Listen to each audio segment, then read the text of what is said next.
ఓం నమ శివాయ. అందరికీ నమస్కారం అండి. కార్తీక మాసం మరికొద్ది రోజుల్లో ముగియబోతుంది. ఈ నెల మొత్తం కూడా అందరం అత్యంత భక్తి శ్రద్ధలతో అనేక నోములు వ్రతాలు జరుపుకుంటాము. కార్తీక పౌర్ణమి తర్వాత ఈ నెలలో చివరిగా జరుపుకునేది పోలీ పాడ్యమి అండి. కార్తీక మాస అమావాస్య మరుసటి రోజు పోలీ పాడ్యమి పండుగనైతే జరుపుకుంటాము.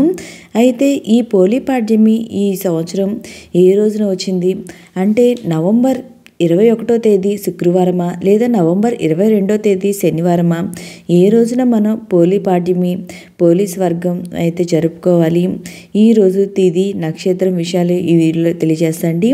ఇంకా ఈ రోజున పూజ ఏ సమయంలో చేసుకోవాలి, నీళ్ళలో దీపాలు ఏ సమయంలో వదలాలి, ఇంకా 360 ఒత్తుల దీపం ఈరోజు వెలిగించవచ్చా, నాన్ వెజ్ తినవచ్చా లేదా, ఎన్ని ఒత్తులతో దీపాలు వెలిగించాలి అంటే 31, 33, 35, ఇలా అన్ని విషయాలు ప్రతి ఒక్కటి కూడా ఈ వీడియోలో తెలియజేస్తండి. ఈ వీడియోని ఎక్కడ స్కిప్ చేయకుండా చివరి దాకా చూడండి, పూర్తి ఇన్ఫర్మేషన్ అయితే ఉంటుంది. ముందుగా అయితే ఈ పోలీ పాడ్యమి తిథి ఎప్పటి నుండి ప్రారంభమై ఎప్పటి వరకు ఉందో, పూజా సమయం ఏమిటో ఇప్పుడు తెలియజేస్తా అండి. ముందుగా అయితే ఈ పాడ్యమి తిథి ఎప్పుడు ప్రారంభమైందో తెలుసుకుందామండి. మనకి 2025 సంవత్సరం నవంబర్ 20వ తేదీ అనగా గురువారం రోజున అమావాస్య తిథి. అది అమావాస్య తిథి వచ్చి ఉదయం 10:21 వరకు అయితే ఉందండి. తర్వాత నుండి మనకి పాడ్యమి తిథి అయితే ప్రారంభమవుతుంది. ఈ పాడ్యమి తిథి 2025 సంవత్సరం నవంబర్ 21వ తేదీ శుక్రవారం మనకి పాడ్యమి తిథి అయితే మధ్యాహ్నము 12:31 వరకు అయితే ఉంటుంది. మనం పోలీ పాడ్యమిని నిర్వహించుకోవాల్సిన తేదీ వచ్చి 2025 సంవత్సరం నవంబర్ 21వ తేదీ శుక్రవారం రోజున. కానీ ఇక్కడ ఏంటంటే శుక్రవారం రోజున మనం పోలీ తల్లిని అయితే నీళ్ళలో అయితే వదలమండి. ఎందుకంటే మనం పోలీ తల్లి మన ఇంటి ఆడపిల్ల కాబట్టి మనం శుక్రవారం రోజునైతే పంపించమండి. అందుకని మనం పోలీ పాడ్యమిని ఈ సంవత్సరం మనం 22వ తేదీ నవంబర్ 22వ తేదీ శనివారం నిర్వహించుకోవాలి. లేదు మేము అలా అంటే కొంతమందికి ఏంటంటే మేము అలా పట్టించుకోము, మాకు ఓన్లీ పాడ్యమి తిథే ముఖ్యము అనుకునే వాళ్ళు, పట్టింపు లేదు అనుకునే వాళ్ళైతే శుక్రవారం రోజైతే దీపాలు నీటిలో అయితే వదలొచ్చండి. లేదు మేము శుక్రవారం అయితే చేసుకోము, శనివారం చేసుకుంటాం అనుకునే వాళ్ళు ఈ శనివారం అయితే పోలీ పాడ్యమిని నిర్వహించుకోవచ్చండి. అయితే ఈరోజు నీటిలో దీపాలు వదలడానికి శుభముహూర్తం వచ్చి ఉదయం మనకి 21వ తేదీ చేసుకునే వాళ్ళైతే ఉదయం 6 గంటల లోపు అయితే చేసుకోండి. ఒకవేళ 22వ తారీఖు చేసుకోవాలనుకునే వాళ్ళు ఉదయం 6-10 లోపు అయితే చేసుకోవాలి. అరటిటొప్పల్లో నీటిని అనేది వదలాలండి. అయితే ఎన్ని దీపాలు నీటిలో వదలాలి అయితే ఈరోజు 360 ఒత్తుల దీపం వెలిగించవచ్చా లేదా, ఈరోజు నాన్ వెజ్ తినవచ్చా లేదా అని అన్ని విషయాలు ఇప్పుడు నెక్స్ట్ అయితే నేను ఇప్పుడు తెలియజేస్తా అండి. నేను ఇక్కడ చెప్పింది మీ అందరికీ అర్థమైంది అనుకుంటున్నాను. మేమైతే చేసుకోమండి శుక్రవారం రోజున. ఒకవేళ మాకు పాడ్యమి తిథే ముఖ్యము అనుకునే వాళ్ళైతే ఈ రోజైతే నిర్వహించుకోవచ్చు. ఇంకా ఈ పోలీ పాడ్యమి రోజున ఎన్ని ఒత్తులతో దీపం వెలిగించాలి అంటే 30, 31 లేదా 33, 35 అనేది ఇప్పుడే తెలియజేస్తాండి. కార్తీక మాసం నెల రోజులు పూజ చేయలేని వారు, మధ్యలో 1-2 రోజులు చేయకుండా ఉన్నవాళ్ళు, ఏదైనా కారణాల వల్ల నెల మొత్తం పూజ అయితే చేయలేం కదండి. అందుకని ఈ పోలీ పాడ్యమి రోజున అరటి డొప్పల్లో కానీ, నదుల్లో కానీ, చెరువుల్లో కానీ, లేదా తులసి కోట వద్ద కానీ, లేదా ఆరు బయట 31, 33, 35 ఒత్తులతో దీపాలను అయితే నీటిలో వదలాలండి. కార్తీక మాసం నెల మొత్తం కలిపి 30 రోజులు అయితే తిథి హెచ్చు తగ్గుల వల్ల ఒక్కోసారి 31 రోజులు అనేది వస్తుందండి. అయితే కొంతమంది ఏంటంటే 31 దీపాలు అయితే వెలిగిస్తారు ఈ నెల మొత్తానికి సంబంధించి. కొంతమంది ఏంటంటే 33 వెలిగిస్తారండి.